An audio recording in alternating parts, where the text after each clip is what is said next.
आज के शो में। एलएनजी डील की कहानी, अहम हकायक बेनकाब। नैब के शाहिद खाकान अब्बासी से सवाल और जवाब मंजर आम पर।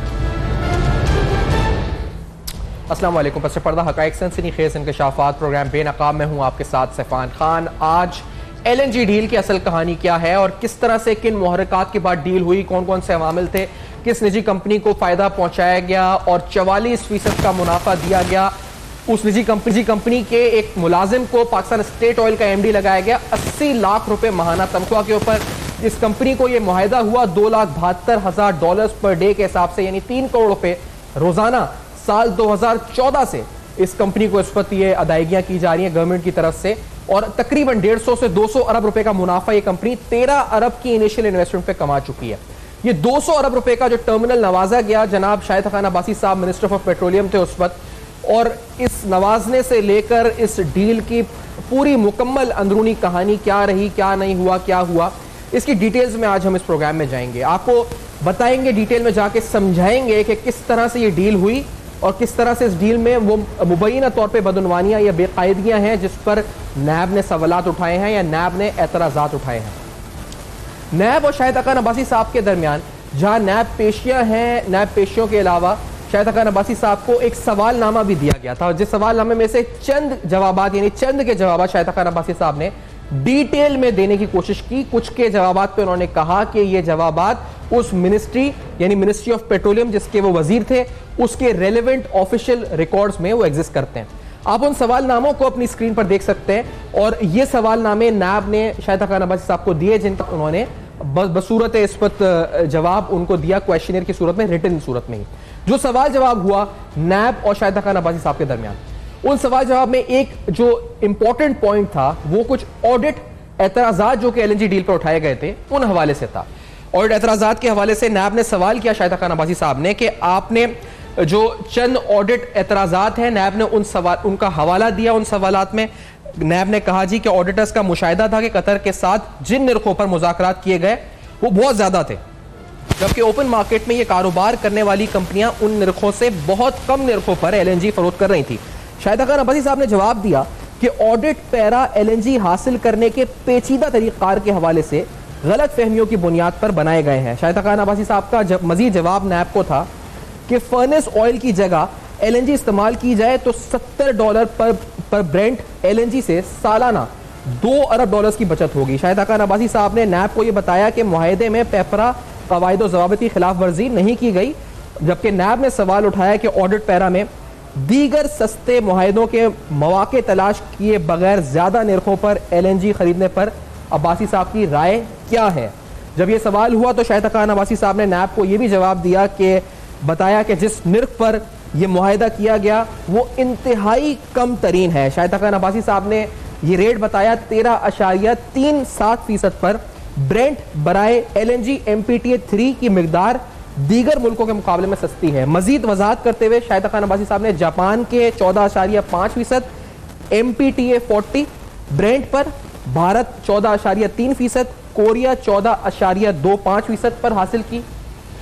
शाहिद खाकान अब्बासी साहब ने कहा जी कि जिसके निर्खों पर पाकिस्तान के SPA के बाद दोबारा मुज़ाकरात करके इसको 13.9% पर लाया गया। तो ये डिटेल के अंदर ऑडिट के हवाले से जो एतराजात थे, शाहिद खाकान अब्बासी साहब से जो सवाल हुए उसका शाहिद खाकान अब्बासी साहब ने ये जवाब दिया ऑडिट एतराजात के हवाले से। दूसरा अहम मामला जिस पर सवालात हुए वो पेपरा कवानीन है, यानी जो प्रोक्योरमेंट की रेगुलेशंस हैं उनकी खिलाफ वर्जी हुई या नहीं हुई, और नैब ने इस पर भी शाहिद खाकान अब्बासी साहब से कुछ अहम सवालात पूछे। ये सवालात क्या हैं, जिसमें नैब ने जो ये बेसिक सवाल तो यही जी कि एलएनजी की जो खरीदारी है हुकूमती सतह पर करने के अमल में पेपरा कवायद पर अमल किया गया, अगर हाँ किया गया तो कैसे किया गया। शाहिद खाकान अब्बासी साहब ने इसके जवाब में कहा जी कि खुली नीलामी की अदम मौजूदगी में कतर से एलएनजी दरामद करने के लिए हुकूमती सतह पर मुआहिदे में पेपरा जो कवानीन है उस पर अमल किया गया। शाहिद खाकान अब्बासी साहब ने मजीद कहा कि हुकूमती सतह पर मुज़ाकरात के नतीजे में मुआहिदे के मामले में इक्तिसादी राब्ता कमेटी इजाज़त देती है, यानी इकनॉमिक कोऑर्डिनेशन कमेटी इजाज़त देती है। शाहिद हक़ान अब्बासी साहब ने ईसीसी की 2 जुलाई 2013 की मीटिंग को हवाला देके कहा कि उसने अपने 2 जुलाई 2013 को अपने फैसले की रोशनी में वजारत पावर एंड नेचुरल रिसोर्सेज को इजाजत दी, लिहाजा पीएसओ कतर गैस को मुत्तल्लिका हुकूमतों ने एलएनजी की खरीदो फरोख्त का मुआहिदा करने के लिए नामजद किया। पेपरा कवानीन के हवाले से शाहिद हक़ान अब्बासी साहब से नैब के सवालात हुए। इसी तरह से इस मुआहिदे के दीगर जो लिंक्स हैं, यानी इस मुआहिदे के हवाले से दीगर अहम सवालात, जिसमें कुछ सियासी शख्सियात, उस वक्त के वज़ीर आज़म नवाज शरीफ साहब के बारे में सवालात हुए, और वो क्या सवालात थे, नैब ने क्या पूछा, शाहिद हक़ान साहब ने क्या जवाब दिया, इनको भी हम आपको स्क्रीन पर दिखाते हैं कि क्या पूछा गया। शाहिद हक़ान अब्बासी साहब से नैब ने सवाल किया कि कतर के साथ एलएनजी मुआहिदे में नवाज शरीफ के क्या मफादात थे। नवाज शरीफ साहब से मुतालिक जो सवालात हैं ये उनका इस वक्त हम जिक्र कर रहे हैं कि नैब ने पूछा जी कि क्या मफादात थे नवाज शरीफ साहब के। इस वक्त इसके जवाब में शाहिद हक़ान अब्बासी साहब ने कहा जी कि नवाज शरीफ का एलएनजी मामलात में किरदार और कतरी अमीर के साथ जो ज़ाती कारोबार ताल्लुकात क्या थे, ये नैब ने सवाल पूछा शाहिद हक़ान अब्बासी साहब से। शाहिद हक़ान साहब ने जवाब में कहा कि उस वक्त के वज़ीर आज़म नवाज शरीफ का कतर के साथ एलएनजी मुआहिदे में कोई किरदार नहीं था। शाहिद हक़ान साहब ने मजीद कहा कि 2015 में कतर के अमीर के दौरे पाकिस्तान में वज़ीर आज़म एलएनजी की कीमत बातचीत का मौजू था। शाहिद हक़ान साहब ने वजाहत में बताया कि कतर अपने एलएनजी के सार्फिन के साथ अपनी रियासती एग्जीक्यूटिव्स के तवस्सुत से मुज़ाकरात करता है और हुकूमत से हुकूमती सतह पर राब्तों में कतरी अमीर या किसी तीसरे फरीक से कोई मुज़ाकरात नहीं किए जाते। कतरी अमीर की जानिब से उस वक्त के वज़ीर आज़म नवाज शरीफ हुसैन नवाज को दिए गए खत का पहलू भी पेश किया गया है। ये भी उनसे सवाल हुआ कि कतर से किरदार क्या था। ये सारे अहम तरीन मामलात, ये सारे अहम तरीन सवालात शाहिद हक़ान अब्बासी साहब से पूछे गए। जिस तरह मैंने कहा शुरू में कि कुछ के जवाब दिए गए, कुछ के जवाब नहीं दिए गए। कहा गया जी कि मेरे पास रिकॉर्ड नहीं है, रेलिवेंट रिकॉर्ड नहीं है। कुछ पर कुछ ये कहा गया जी कि मुकम्मल जवाब नहीं दिया गया, और जो जवाब दिए गए वो हम आपके सामने पेश कर रहे हैं। नैब ने जनाब शहबाज शरीफ साहब यानी खादिम आला पंजाब, उस वक्त के वज़ीर आला पंजाब, उनके मुतालिक भी शाहिद हक़ान अब्बासी साहब से सवाल पूछे। नैब के सवाल जवाब में उन्होंने पूछा जी कि नैब ने मुआहिदे में उस वक्त के वज़ीर आला पंजाब के किरदार के हवाले से सवाल उठाया और ये किया सवाल। ये जो इसके जवाब में शाहिद हक़ान अब्बासी साहब ने कहा कि वज़ीर आला पंजाब का हुकूमत से हुकूमत की सतह पर एलएनजी मुआहिदे में कोई ज़ाती ताल्लुक या किरदार नहीं था। शाहिद हक़ान अब्बासी साहब ने मजीद कहा कि यह वफाकी हुकूमत की जानिब से किया जाने वाला मुआहिदा था और इस अमल में हुकूमत पंजाब का कोई ताल्लुक नहीं था। शाहिद हक़ान अब्बासी साहब ने मजीद कहा कि 2015 में कतरी अमीर से मुज़ाकरात वज़ीर आला पंजाब ने दरख्वास्त ज़रूर की थी, जिसके ये दरख्वास्त की गई थी कि कीमत को 13% पर जो है इसको दिया जाए, यानी जो ब्रेंट क्रूड का रेट था उसको 13% रखा जाए। तो ये अहम तरीन सवाल जवाब का सिलसिला हुआ, जिसमें नवाज शरीफ साहब, आगे मियाँ सैफुर रहमान साहब से मुतालिक सवाल जवाब, शहबाज शरीफ साहब से मुतालिक, फिर ऑडिट एतराज़ात, पेपरा कवानीन और इस हवाले से दीगर एतराज़ात जो एलएनजी मुआहिदे पर उठे वो सवालात उठाए गए। ये अहम तरीन मुआहिदा जिसके जरिए $2,72,000 पर डे एक निजी कंपनी को पे किए गए, तकरीबन 3 करोड़ रुपए रोज के, और ओवरऑल तकरीबन 150 अरब का मुनाफा, 200 अरब का मुआहिदा एक निजी कंपनी को मुबैना तौर पर फ़ायदा पहुँचाया गया। शाहिद हक़ान अब्बासी साहब इस वक्त अंडर अरेस्ट हैं। मज़ीद तफ़सीलात, इस डील की अंदरूनी कहानी क्या है, ये आप जान सकेंगे इस ब्रेक के बाद बेनकाब में हमारे साथ है।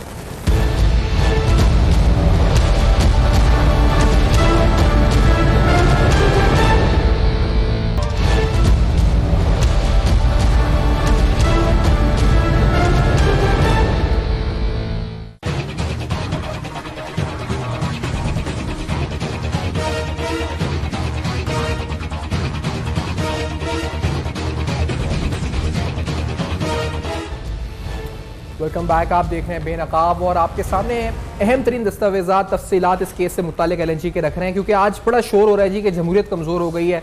हमारी समझ में ये बात नहीं आती कि जमहूरियत अगर कोई मुबैना तौर पर करप्ट है उसकी गिरफ्तारी से कैसे कमज़ोर होती है, मजबूत होती है। ये तो हमने सुना है, कमज़ोर कैसे होती है नहीं समझ में आता। माशाल्लाह हमारी सहाफ़ी बरादरी के बड़े बड़े नाम भी इस पर लगे हुए हैं और इस केस की डिटेल्स जाने बगैर सब इसको ये समझने में लगे हुए हैं कि ये पता नहीं क्या हुआ है, आखिरकार ज्यादती हुई है शाहिद हक़ान साहब के साथ। ये केस है क्या? जनाब असद खरल साहब जो कि एक इन्वेस्टिगेटिव जर्नलिस्ट है, सीनियर सहाफ़ी हैं, आपने इस हवाले से कुनंदा भी आप इनिशियली रहे हैं इस केस के, तफसीलात भी सारी आपके पास रिकॉर्ड्स के साथ मौजूद हैं, आज हमारे साथ मौजूद हैं। जनाब शहजाद भट्टी साहब जो कि साबिक डीजी नैब हैं, हमारे साथ ऑन थ्रू विया स्काइप इस्लामाबाद से हमें ज्वाइन कर रहे हैं। आपका भी सर बहुत शुक्रिया, आपने प्रोग्राम में ज्वाइन किया। खरल साहब मामला क्या है, मतलब दो केसेस है, एक पिंडी में अलग है, कराची में अलग है। ये टर्मिनल वाला जो केस है 200 अरब का मुआहदा है, ये बड़ा, इसमें गिरफ्तारी हुई है। कराची वाले केस की क्या पेशरफ्त है? देखें, दो चीज़ें, जिस तरह आपने बताया कि 1 जून 2016 को, जिस तरह नाज़रीन को हम शेयर भी कर सकते हैं, ये एक एप्लीकेशन दी गई सुप्रीम कोर्ट और पाकिस्तान की लाहौर रजिस्ट्री के अंदर, जिसका HLC नंबर लगा 21,500 P18 2018 में। इसको 3 दरखास्तें दी थी। उसमें 1000 अरब सालाना जो ग्रीन चैनल के जरिए कस्टम और दीगर जो मामला के जरिए करप्शन हो रही थी, चोर दरवाजे थे, 500 अरब की सालाना करप्शन हो रही थी PSO में, और LNG की ये जो डुबियस डील थी और इसका टर्मिनल था, इस हवाले से तमाम इसके अंदर ये जुज़ वाइज और कंपैरिजन लगाए थे जो अभी आपने रिपोर्ट दिखाई। ये सुप्रीम कोर्ट के अंदर ये मैंने प्रेजेंट की 3 पेजेस की दरखास्त, और साथ ये जो अभी आप दिखा रहे थे LNG टर्मिनल जो एग्रीमेंट हो रहा है, ये जो पाकिस्तान ने किया फरवरी 2016 में, आप तस्वीरें भी ये देख सकते हैं। और इसके अंदर हमने किया G2G जो कॉन्ट्रैक्ट है वो 13.37 पे किया था, ये जो ब्रांड क्रूड जो ये मीन्स है, ठीक है, फरवरी में 15 साल का। अब इसी कतर से ही एक प्राइस LNG कॉन्ट्रैक्ट जो टेंडर होता है 15 साल का ही होता है, और उसके अंदर जो आती है प्राइस 11.62, तो ये तकरीबन 3.9 बिलियन का जो डिफरेंस आता है, तकरीबन आप 400 अगर 4 बिलियन को 400 अरब एक, और फिर अगर 60 पे भी लगाएं या 50 पे भी लगाएं, तो उस हिसाब से आप लगा लें 600 अरब रुपए का ये टीका लगा। एक है जो टर्मिनल है, जो एंग्रो के वाले से बहुत बड़ा कन्फ्लिक्ट है कि इसको 184(3) के अंदर कन्वर्ट किया गया, और उसके अंदर जो ऑर्डर हुआ, फिर सुप्रीम कोर्ट ने नैब को अहकामात दिए 11 सितंबर 2018 को 3 member bench of supreme court के इसको एक्सपेडिशनली इसको 129/18 कॉन्स्टिट्यूशन परीक्षण में 184(3) के तहत कन्वर्ट किया गया, और उसकी बकायदा, और उसके अंदर बाकी 2 जो केसेस हैं उनके हवाले से भी नैब को डायरेक्शन दी गई। ये वहाँ पे मैं खड़ा, और वहाँ पे नैब के PGA को बुलाया गया, उनको नोटिस हुए, ये सारा मामला हुआ।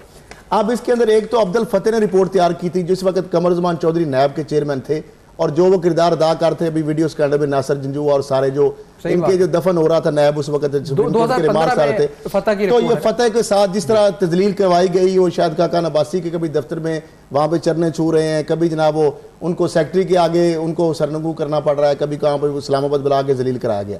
उसके बाद ये रिपोर्ट के अंदर भी लिखा था कि 100 अरब से ज़्यादा नुकसान हुआ। ये नैब की रिपोर्ट है, ये कैलबरी फाउंड में नहीं लिखी हुई, आपके पास मौजूद है, पहले आप डिस्कस भी कर चुके हैं। इसके साथ एक और मैंने रिपोर्ट जो लगाई थी प्रेजेंटेशन के अंदर, जो कलर से जो एक्सपर्ट्स ने तैयार की थी, मेरे पास अभी इत्फाक से मेरे पास नहीं है, जो सुप्रीम कोर्ट के रिकॉर्ड में और नैब के रिकॉर्ड में भी है, ये पेंडिंग है। इसके अंदर ये बताया गया, सिर्फ एक लाइन में पढ़ूंगा, कि सिर्फ कोल्लू ब्लॉक के अंदर, जो कोल्लू का ब्लॉक है, वहां पर सिर्फ मैं एक लाइन पढ़ता हूं, ये जो एक्सपर्ट नक्शों से जाहिर किया, और उन्होंने बताया फिर कि ये on the gross commercial value of the gas reserve, ये आ गया बिलियन इतना, the Kohlu block gas reserves are sufficient for next 100 years, net Pakistan need जो है उसकी Pakistan based on the current demand of gas in the market. यानी उन्होंने कहा कि गैस की जो अभी डिमांड है मार्केट में, इसके मुताबिक भी अगर हम अंदाजा लगाएं तो 100 साल तक पाकिस्तान की गैस की जरूरियात पूरी हो सकती हैं।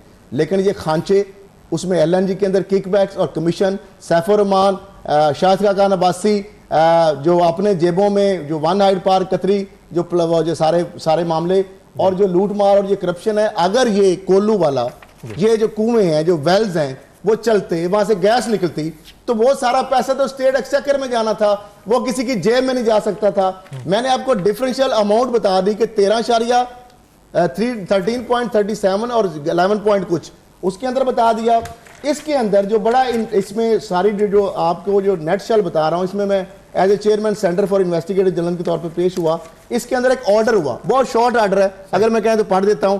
इसमें application by Asad LNG in mega corruption scam by Asad खल chairman centre for investigative in person में पेश हुआ। 3 मेंबर बेंच है, उसमें जस्टिस चीफ जस्टिस मियां साकिब साहब, जस्टिस उमर ताब नियाल साहब और जस्टिस मोअज़्ज़ज़ जस्टिस जो इजाजुल हसन साहब थे। उसके अंदर जो PGA है वो पेश हुए सैयद असगर हैदर और बाकी नैब के हुकाम, क्योंकि मैंने ये जब कोर्ट ने पूछा 11 सितंबर 2009-18 को ऑर्डर जो है, सर्टिफाइड कॉपी भी नाजरीन के लिए और आपके लिए भी मैं शेयर कर रहा हूं। इसके अंदर कोर्ट ने कहा कि आप क्या चाहते हैं। मैं कहा सर ये क्रिमिनल इन्वेस्टिगेशन है, नैब पिंडी के अंदर तमाम चीजें ये मौजूद है, मेरी एप्लीकेशन मौजूद है एज ए चेयरमैन CIJ, वहां पे चीजें एक्सपीडाइट करा चुका हूं, डॉक्यूमेंट्री एविडेंस तक, और नैब कराची के अंदर भी मामला ये है। तो ये दोनों जगह पे पेंडिंग है। ऑर्डर की छोटा सा है, इसके बाद ताकि शहजाद जो भट्टी साहब वो है बिन, ये 11/9/2018 का, we have been apprised that the issues involved in the present case are the subject matter of an inquiry pending before the National Accountability Bureau (NAB) in bracket NAB.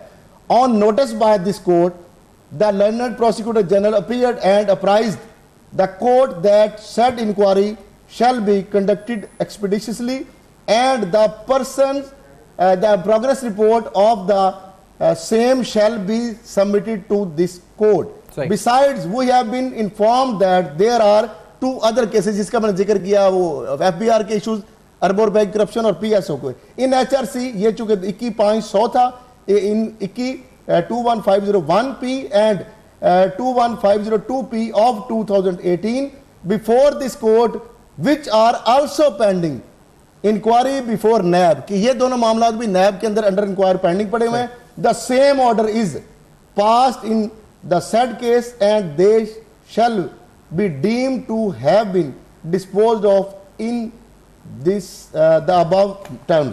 अब ये 3 मेंबर बेंच सुप्रीम कोर्ट को order भी आ गया 11 सितंबर 2018 का।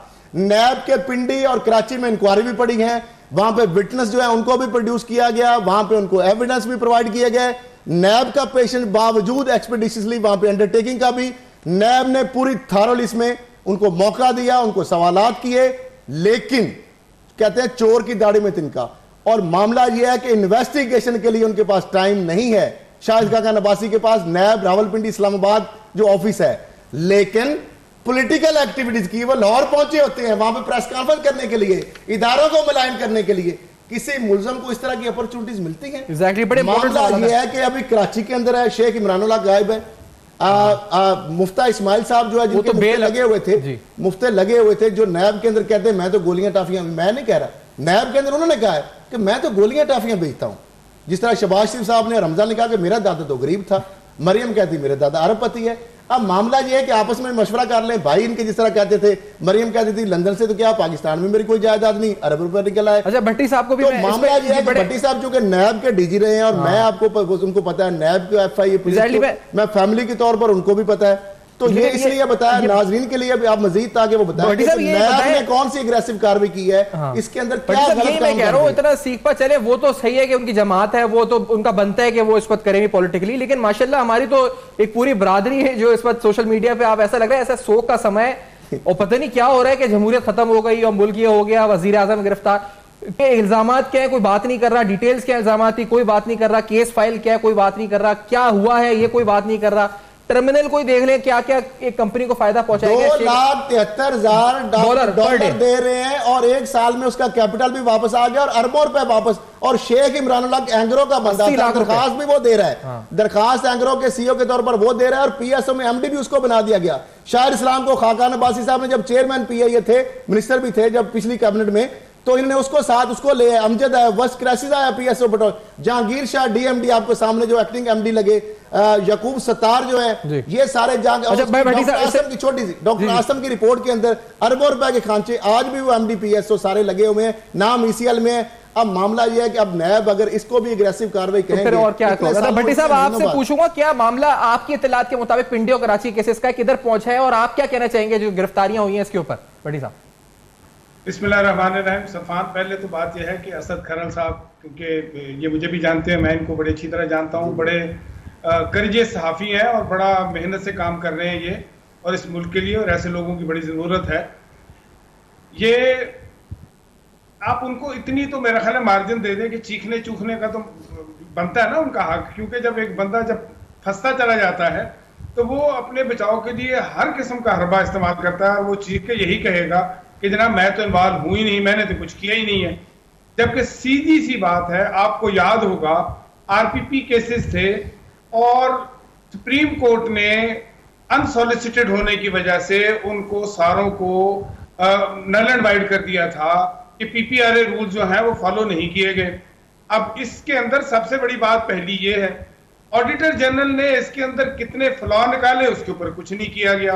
आपके पास बड़ी evidence मौजूद है कि उस वक्त के MD SNGPL जो थे उन्होंने साइन करने से इनकार किया, उनको बदल दिया गया और CFO को 20-21 दिन के लिए MD लगा के साइन करा लिए गए। अब ये भी मौजूद है।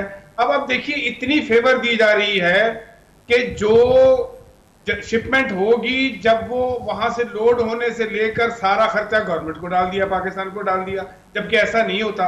और अगर किसी वजह से ये शिपमेंट जो है डिले हो जाती है, जाया हो जाती है, नहीं पहुंच सकती, तो हर्जाना कितना है पाकिस्तान को? 10%। यानी आप पूरे पैसे देंगे और 10% जो है वो हर्जाना पड़ेगा। तो इतना फेवरेबल ये बनाया गया दूसरी कंपनी के लिए। और आप फिर देखिए, एक वही हरकत हो रही है कि फिर एक नई कंपनी बनाई जाती है, इंटरस्टेट गैस लिमिटेड बना दी जाती है बीच में एक और कंपनी को, जो कि डील करती है आगे पीएसओ के साथ। और वो जो एमडी थे उन्होंने कहा कि ये तो बहुत ज्यादा कीमत है और ये मैं साइन नहीं करता। तो ये सारी चीजें, एविडेंसेस जो हैं, ये नैब के पास अवेलेबल है। और यहां तक एक और बात है, आप देखिए कि स्विस सदन का जो जी शाह भट्टी साहब, अच्छा आवाज कनेक्शन हमारा रीस्टैब्लिश करते हैं शाह भट्टी साहब से। मैं बड़ी इंपॉर्टेंट बातें अच्छा, की हैं। एक बात मुझे बताएं सकते क्योंकि मियां सैफुर रहमान साहब अच्छा आ गए। शाह भट्टी साहब आप हैं साथ हमारे? जी, मैं ये कह रहा था कि जो टर्मिनल था जी, वो थोड़ी सी मॉडिफिकेशन के जरिए जो स्विस सदन का टर्मिनल था उसमें 3-4 करोड़ रुपए लगाते तो वो इस्तेमाल हो सकता था। और वो भी इसके ऊपर उन्होंने जो है करप्शन है वो तो डेफिनेटली वहां कराची में है, लेकिन इस वक्त इनको गिरफ्तार किया गया है। ये टोटल ये सारी चीजें पूरे एग्रीमेंट के अंदर एक चीज ऐसी नहीं है कि जिसके ऊपर आप ये कह सकें कि ये ट्रांसपेरेंट है। कोई ट्रांसपेरेंसी है ही नहीं है इसमें। नहीं, लेकिन भट्टी साहब ये मुझे बताएं, क्योंकि फिर अब ये जो केस इस पर है, जिस तरह से ये हुआ और जिस तरह से ये आगे बढ़ा, ये बात जो असद खरल साहब ने की है, और मैं भी यही सवाल पूछता हूं, क्या कहीं लगता है आपको कि नैब बायस है इस केस में, या बड़ा कोई एग्रेसिवली नैब का पोस्चर था इस केस को लेकर, या कोई जाती रंजिश थी? ये जो केस ही इतना भारी है, इतना स्ट्रांग है, बल्कि बहुत देर लगा दी है तो इनकी यहां तक मामले को पहुंचने के लिए, और शायद इसलिए ये प्रियरेस बेल भी इन्होंने नहीं ली, क्योंकि ये मामला इतना स्ट्रांग और एविडेंस बेस्ड है। सफान, इसमें दो चीजें हैं जी। पहली तो आप नैब को बायस करने का जो आप कहते हैं ना, असल में थोड़ी सी इसमें गवर्नमेंट के वुज़रा की गलती है कि वुज़रा आके टीवी के ऊपर ये शो करना शुरू कर देते हैं कि जी बहुत काम हो गया जी, पकड़ लिया जाएगा, पकड़ लेंगे या ये कर लेंगे।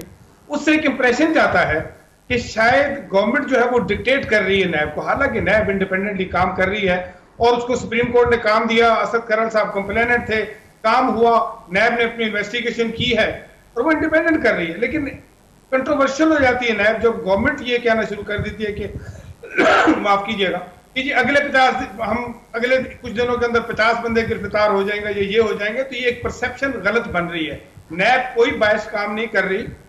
देखिए पिछले ये जो अभी करंट गवर्नमेंट है, ये तो अभी पहली दफा आई है।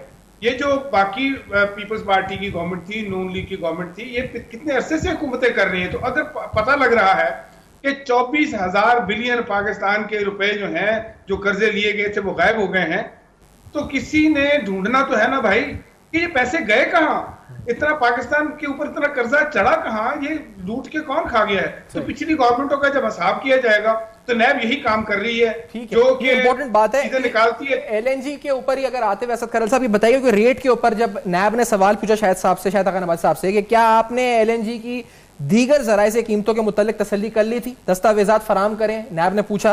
उन्होंने जवाब दिया कि एलएनजी की कीमतों के दीगर दस्तयाब जराए से कीमतें मालूम करने की तमाम कोशिशें की गई थी।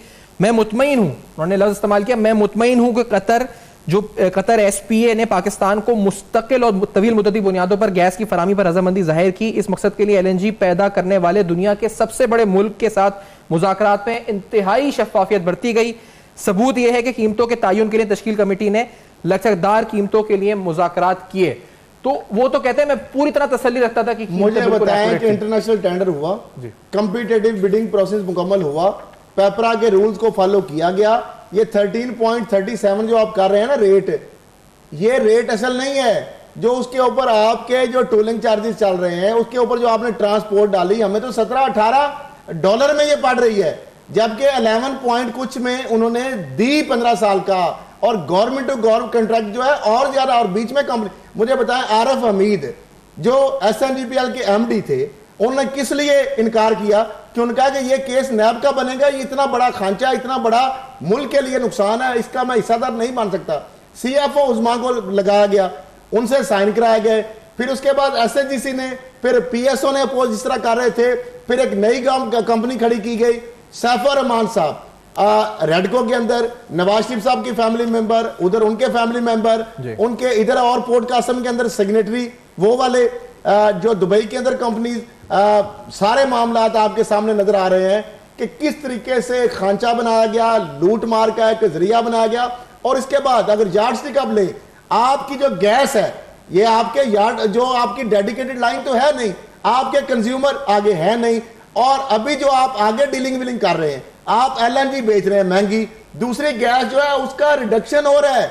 बदस्तूर उस गैस की मद में जो कलेक्शन होती थी स्टेट एक्सचेकर में आती थी, वो बदस्तूर कम हो रही है LNG के हवाले से, क्योंकि इसमें पर जारी बात है करोड़ या अरब में आपको परसेंटेज मिल रही है। पहले आपने टर्मिनल के हवाले से अरबों रुपए का फायदा एक निजी टर्मिनल वाली कंपनी को दिया, उस बंदे के CFO को MD उल्टा PSO लगा दिया, यानी दरखास्त गुजार भी खुद है और उसके ऊपर अप्रूवल देने के लिए MD PSO भी बन के खुद बैठ गया। उधर से समरी मूव कर रहा है एंग्रो टर्मिनल का, और उधर से जनाब PSO का बन गया। ये बड़ी अहम बात है जो आपने बात की ना अरबों रुपए की। एक ब्रेक की तरफ बढ़ना है साहब, एक ब्रेक के बाद आते हैं, किधर आ रहे हैं वो सामने, ब्रेक के बाद आते हैं, आके मजीद तफसीलात आप LNG डील की कहानी सुन रहे हैं आज प्रोग्राम में कि आखिर हुआ क्या, किस तरह हुआ, नैब ने क्या पूछा, क्या जवाब दिए गए, अंदरूनी मामला क्या थे क्या नहीं है। इस ब्रेक के बाद मजीद होंगे, बेनकाब हमारे साथ रहेगा।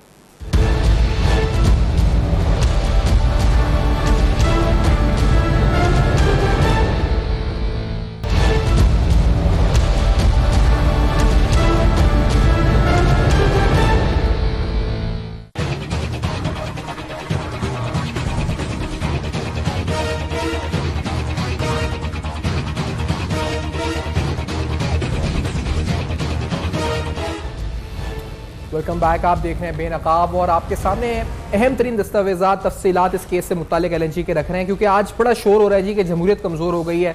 हमारी समझ में ये बात नहीं आती कि जमहूरियत अगर कोई मुबैना तौर पर करप्ट है उसकी गिरफ्तारी से कैसे कमज़ोर होती है, मजबूत होती है, ये तो हमने सुना है, कमज़ोर कैसे होती है नहीं समझ में आता।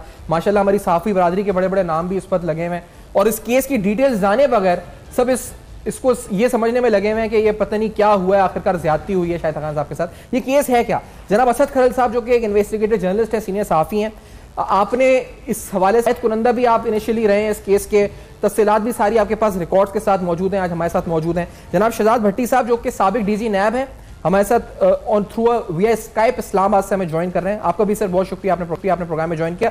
खरल साहब मामला क्या है? मतलब दो केसेस है, एक पिंडी में अलग है, कराची में अलग है। ये टर्मिनल वाला जो केस है 200 अरब का मुआहदा है, ये बड़ा इसमें गिरफ्तारी हुई है। कराची वाले केस की क्या पेशरफ्त है? देखें दो चीज़ें, जिस तरह आपने बताया कि 1 जून 2016 को, जिस तरह नाज़रीन को हम शेयर भी कर सकते हैं, ये एक एप्लीकेशन दी गई सुप्रीम कोर्ट ऑफ पाकिस्तान की लाहौर रजिस्ट्री के अंदर, जिसका HLC नंबर लगा 21500 P18 2018 में।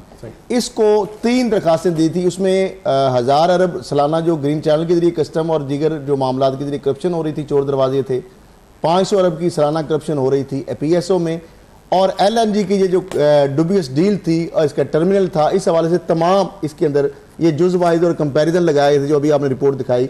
ये सुप्रीम कोर्ट के अंदर ये मैंने प्रेजेंट की 3 पेजेस की दरखास्त, और साथ ये जो अभी आप दिखा रहे थे LNG टर्मिनल जो एग्रीमेंट हो रहा है, ये जो पाकिस्तान ने किया फरवरी 2016 में, आप तस्वीरें भी ये देख सकते हैं।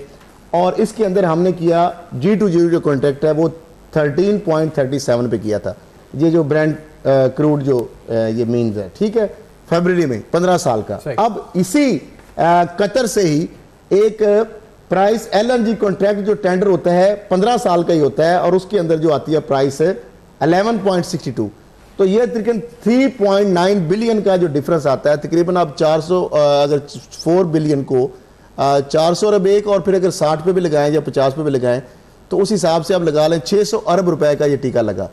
एक है जो टर्मिनल है, जो एंग्रो के वाले से बहुत बड़ा कन्फ्लिक्ट है कि इसको 184(3) के अंदर कन्वर्ट किया गया, और उसके अंदर जो ऑर्डर हुआ, फिर सुप्रीम कोर्ट ने नैब को अहकामात दिए 11 सितंबर 2018 को 3 member bench of supreme court के इसको एक्सपेडिशनली इसको 129/18 कॉन्स्टिट्यूशन पिटीशन में 184(3) के तहत कन्वर्ट किया गया, और उसकी बकायदा, और उसके अंदर बाकी 2 जो केसेस हैं उनके हवाले से भी नैब को डायरेक्शन दी गई। ये वहाँ पे मैं खड़ा, और वहाँ पे नैब के PGA को बुलाया गया, उनको नोटिस हुए, ये सारा मामला हुआ। अब इसके अंदर एक तो अब्दुल फतेह ने रिपोर्ट तैयार की थी, जिस वक्त कमर उज़्मान चौधरी नैब के चेयरमैन थे, और जो वो किरदार अदा करते अभी वीडियो स्कैंडल में नासिर जंजू और सारे जो इनके जो दफन हो रहा था नैब उस वक्त सुप्रीम कोर्ट के रिमार्क्स आ रहे थे, तो ये फतेह के साथ जिस तरह तजलील करवाई गई, वो शायद खाकान अब्बासी के कभी दफ्तर में वहाँ पे चरने छू रहे हैं, कभी जनाब वो उनको सेक्रेटरी के आगे उनको सरनगू करना पड़ रहा है, कभी कहाँ पर इस्लामाबाद बुला के जलील कराया गया। उसके बाद ये रिपोर्ट के अंदर भी लिखा था कि 100 अरब से ज़्यादा नुकसान हुआ। ये नैब की रिपोर्ट है, ये कैलबरी फॉन्ट में नहीं लिखी हुई, आपके पास मौजूद है, पहले आप डिस्कस भी कर चुके हैं। इसके साथ एक और मैंने रिपोर्ट जो लगाई थी प्रेजेंटेशन के अंदर, जो कलर से जो एक्सपर्ट्स ने तैयार की थी, मेरे पास अभी इत्फाक से मेरे पास नहीं है, जो सुप्रीम कोर्ट के रिकॉर्ड में और नैब के रिकॉर्ड में भी है, ये पेंडिंग है। इसके अंदर ये बताया गया, सिर्फ एक लाइन में पढ़ूंगा कि सिर्फ कोल्लू ब्लॉक के अंदर, जो कोल्लू का ब्लॉक है, वहां पर सिर्फ मैं एक लाइन पढ़ता हूं। ये जो एक्सपर्ट नक्शों से जाहिर किया और उन्होंने बताया फिर कि ये on the gross commercial value of the gas reserve, ये आ गया बिलियन इतना, the Kohlu block gas reserves are sufficient for next 100 years. Net Pakistan need जो है उसकी Pakistan based on the current demand of gas in the market. यानी उन्होंने कहा कि गैस की जो अभी डिमांड है मार्केट में, इसके मुताबिक भी अगर हम अंदाजा लगाएं तो 100 साल तक पाकिस्तान की गैस की जरूरियात पूरी हो सकती हैं। लेकिन ये खांचे, उसमें LNG के अंदर किकबैक्स और कमीशन, सैफुर रहमान, शाहिद खाकान अब्बासी जो अपने जेबों में जो वन आइड पार कतरी जो सारे मामले और जो लूट मार और ये करप्शन है, अगर ये कोल्लू वाला ये जो कुएं हैं, जो वेल्स हैं, वो चलते, वहां से गैस निकलती, तो वो सारा पैसा तो स्टेट एक्सचेकर में जाना था, वो किसी की जेब में नहीं जा सकता था। मैंने आपको डिफरेंशियल अमाउंट बता दी कि 13.37 और 11 पॉइंट कुछ उसके अंदर बता दिया। इसके अंदर जो बड़ा इसमें सारी जो आपको जो नेट शेल बता रहा हूं, इसमें मैं as a chairman centre for investigative journalism के तौर पे पेश हुआ। इसके अंदर एक ऑर्डर हुआ, बहुत शॉर्ट ऑर्डर है, अगर मैं कहें तो पढ़ देता हूं। इसमें application by Asad LNG in mega corruption scam by Asad खल chairman centre for investigation in person में पेश हुआ। 3 मेंबर बेंच है, उसमें जस्टिस चीफ जस्टिस मियां साकिब साहब, जस्टिस उमर ताब नियाल साहब और जस्टिस मोअज़्ज़ज़ जस्टिस जो इजाजुल हसन साहब थे। उसके अंदर जो PG है वो पेश हुए सैयद असगर हैदर और बाकी नैब के हुकाम। क्योंकि मैंने ये जब कोर्ट ने पूछा 11 सितंबर 2009-18 को ऑर्डर जो है, सर्टिफाइड कॉपी भी नाज़रीन के लिए और आपके लिए भी मैं शेयर कर रहा हूं, इसके अंदर कोर्ट ने कहा कि आप क्या चाहते हैं। मैं कहा सर ये क्रिमिनल इन्वेस्टिगेशन है, नैब पिंडी के अंदर तमाम चीजें ये मौजूद है, मेरी एप्लीकेशन मौजूद है एज ए चेयरमैन CIJ, वहां पे चीजें एक्सपीडाइट करा चुका हूं, डॉक्यूमेंट्री एविडेंस है, और नैब कराची के अंदर भी मामला ये है। तो ये दोनों जगह पे पेंडिंग है। ऑर्डर की छोटा सा इसके बाद ताकि शहजाद जो भट्टी साहब वो हैव बीन, ये 11/9/2018 का, वो have been apprised that the issues involved in the present case are the subject matter of an inquiry pending before the National Accountability Bureau (NAB) in bracket NAB. On notice by this court, the learned prosecutor general appeared and apprised the court that said inquiry shall be conducted expeditiously and the progress report of the same shall be submitted to this court. Besides, we have been informed that there are 2 other cases जिसका मैंने जिक्र किया, वो FBR के issues, अर्बोर bank corruption और PSO को। इन HRC ये चूंकि 21,500 था, इन 21,501P and 21,502P of 2018 before this court, which are also pending inquiry before NAB, कि ये दोनों मामला भी NAB के अंदर अंडर इंक्वायरी पेंडिंग पड़े हुए हैं। The same order is passed in the said case and they shall be deemed to have been disposed of in this the above terms. अब ये 3 मेंबर बेंच सुप्रीम कोर्ट को order भी आ गया 11 सितंबर 2018 का। नैब के पिंडी और कराची में इंक्वायरी भी पड़ी है, वहां पे विटनेस जो है उनको भी प्रोड्यूस किया गया, वहां पे उनको एविडेंस भी प्रोवाइड किए गए। नैब का पेशेंट बावजूद एक्सपेडिशियसली वहां पे अंडरटेकिंग का भी नैब ने पूरी थॉरली इसमें उनको मौका दिया, उनको सवालात किए, लेकिन कहते हैं चोर की दाढ़ी में तिनका। और मामला यह है कि इन्वेस्टिगेशन के लिए उनके पास टाइम नहीं है। शाहिद खाकान अब्बासी के पास नैब रावलपिंडी इस्लामाबाद जो ऑफिस है, लेकिन पॉलिटिकल एक्टिविटीज की वो लाहौर पहुंचे होते हैं, वहां पे प्रेस कॉन्फ्रेंस करने के लिए, इदारों को मुलायम करने के लिए। किसी मुलजम को इस तरह की अपॉर्चुनिटीज मिलती हैं? बड़े मामला यह है कि अभी कराची के अंदर है, शेख इमरानुल्लाह गायब है, मुफ्ता इस्माइल साहब जो है जिनके मुफ्ते लगे हुए थे, मुफ्ते लगे हुए थे, जो नैब के अंदर कहते हैं मैं तो गोलियां टाफियां, मैं नहीं कह रहा, नैब के अंदर उन्होंने कहा है कि मैं तो गोलियां टाफियां बेचता हूं। जिस तरह शहबाज शरीफ साहब ने, रमजान ने कहा कि मेरा दादा तो गरीब था, मरियम कहती मेरे दादा अरबपति है।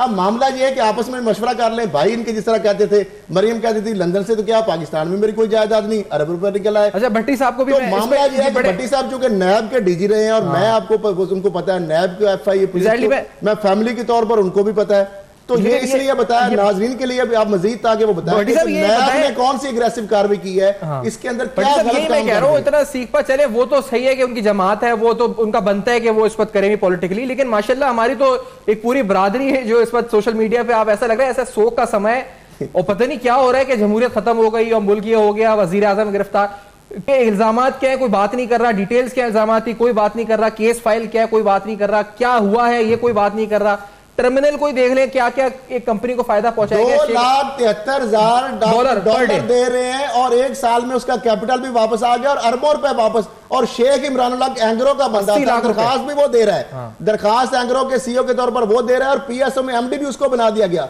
शाहिर इस्लाम को खाकान अब्बासी साहब ने जब चेयरमैन PIA थे, मिनिस्टर भी थे जब पिछली कैबिनेट में, तो इन्होंने उसको साथ उसको ले आया, अमजद आया, वस्ट क्रैसिस आया PSO बटौर, जहांगीर शाह DMD आपको सामने जो एक्टिंग MD लगे, यकूब सत्तार जो है, ये सारे आसम की छोटी सी डॉक्टर आसम की रिपोर्ट के अंदर अरबों रुपए के खांचे, आज भी वो MD PSO सारे लगे हुए हैं, नाम ECL में है।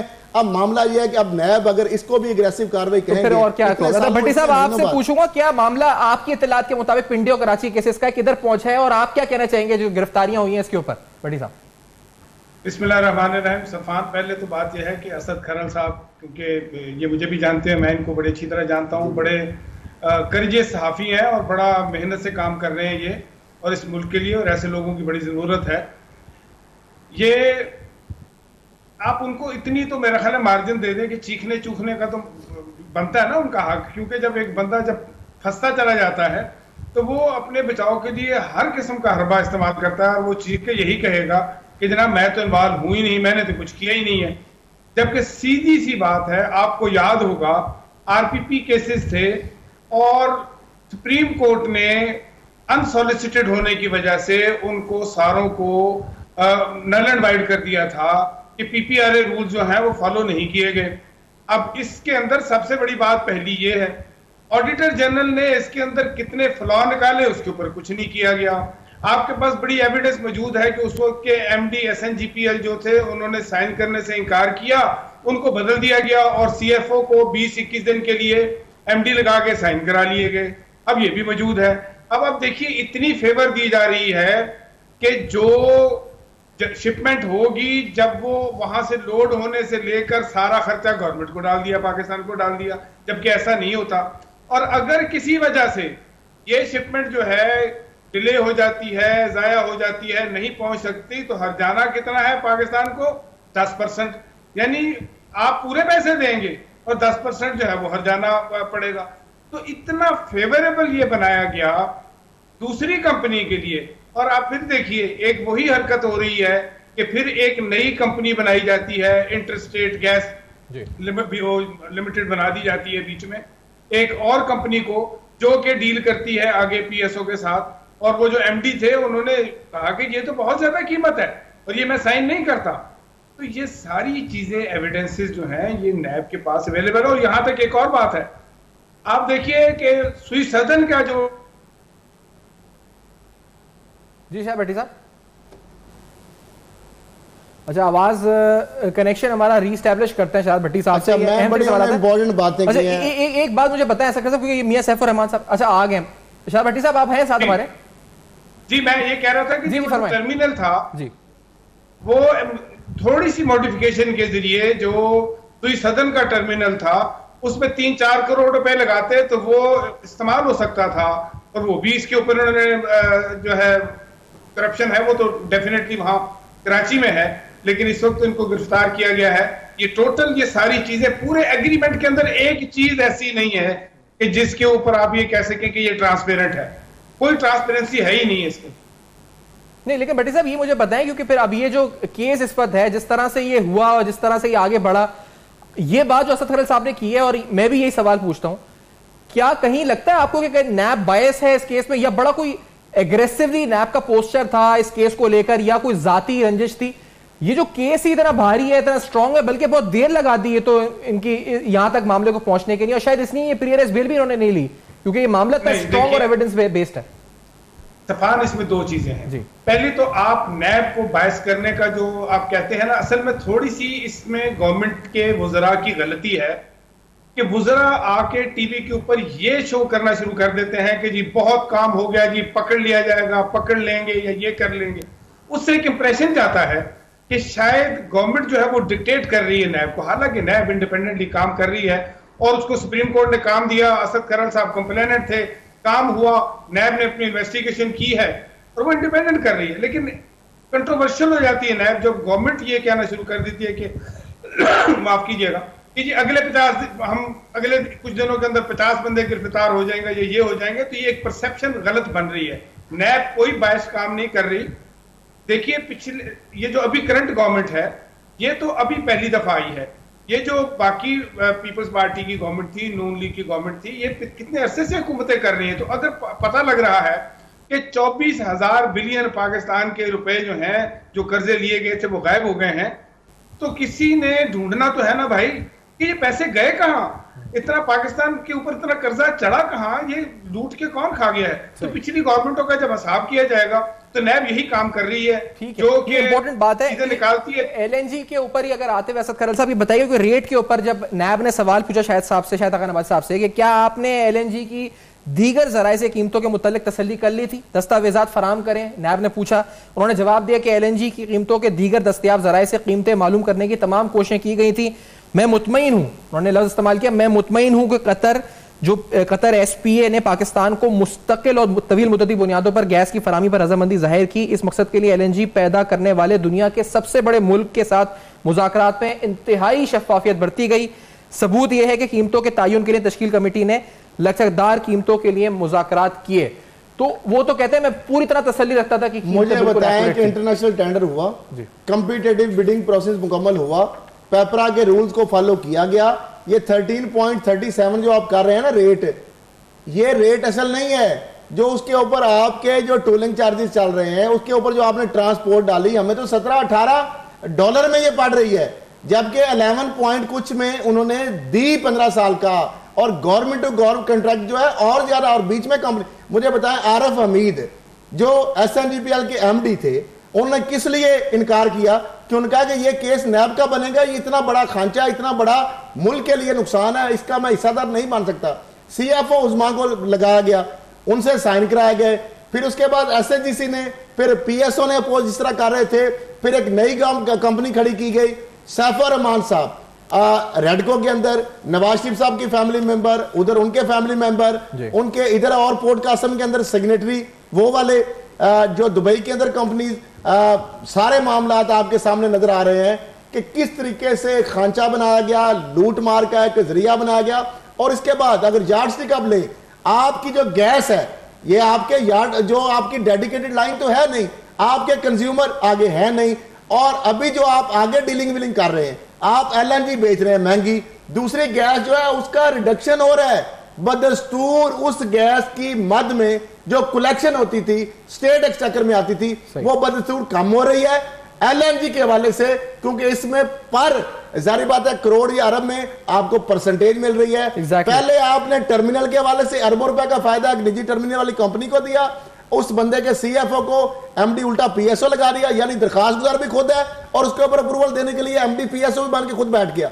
उधर से समरी मूव कर रहा है एंग्रो टर्मिनल का, और उधर से जनाब पीएसओ का बन गया। ये बड़ी अहम बात है जो आपने बात की ना अरबों रुपए की। एक ब्रेक की तरफ बढ़ना है साहब, एक ब्रेक के बाद आते हैं, किधर आ रहे हैं वो सामने, ब्रेक के बाद आते हैं, आके मजीद तफसीलात आप एलएनजी डील की कहानी सुन रहे हैं आज प्रोग्राम में कि आखिर हुआ क्या, किस तरह हुआ, नैब ने क्या पूछा, क्या जवाब दिए गए, अंदरूनी मामला क्या थे क्या नहीं है। इस ब्रेक के बाद मजीद होंगे, बेनकाब हमारे साथ रहेगा।